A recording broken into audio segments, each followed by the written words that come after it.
20 साल बाद फिर चुनावी रण में लौटेंगे ओम प्रकाश चौटाला। भतीजे के खिलाफ ठोक सकते हैं ताल।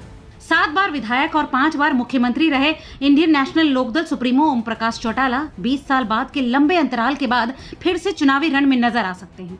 शिक्षक भर्ती घोटाले में सजा पूरी कर चुके 89 साल के वयोवृद्ध नेता ने अपने साथ सजा काटने वाले शेर सिंह बड़शामी को चुनाव लड़ने की मंजूरी मिलने को आधार बनाकर दिल्ली की अदालत से विधानसभा चुनाव लड़ने की स्वीकृति मांगी है। आखिरी बार 2005 में रोड़ी से विधानसभा चुनाव लड़े और जीते चौटाला के साथ सजा काट चुके शेर सिंह बड़शामी को इनेलो ने लाडवा से उम्मीदवार घोषित किया है। हालांकि शेर सिंह बड़शामी व ओम प्रकाश चौटाला की सजा के समय में अंतर है, लेकिन मुकदमा लगभग एक जैसा होने के चलते मंजूरी की संभावनाएं काफी प्रबल मानी जा सकती हैं। चौटाला को अदालत से मंजूरी मिलने की सूरत में उनकी डबवाली सीट से उम्मीदवारी की घोषणा संभव है। डबवाली से ओम प्रकाश चौटाला के चुनाव मैदान में उतरने की स्थिति में उनके पौत्र और जजपा के उम्मीदवार दिग्विजय चौटाला मैदान छोड़ने की घोषणा पहले ही कर चुके हैं।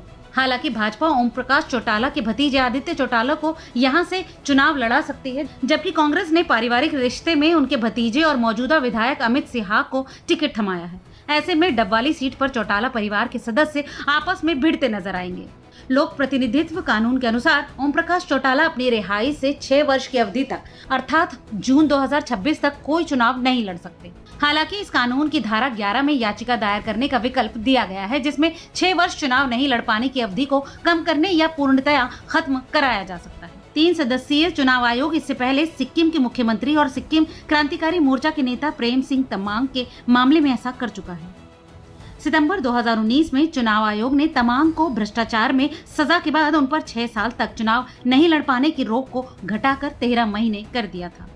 सजा के बाद तमांग अगस्त 2024 तक कोई चुनाव नहीं लड़ सकते थे, परंतु चुनाव आयोग के फैसले के बाद 10 सितंबर 2019 के बाद चुनाव लड़ने के लिए कानूनी तौर पर सक्षम हो गए।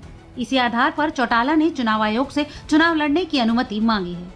तो अब ये देखना दिलचस्प होगा कि चुनाव आयोग ओम प्रकाश चौटाला के मामले में क्या फैसला सुनाता है और उसके बाद हरियाणा के विधानसभा चुनावों की गहमा-गहमी में क्या जोर आता है।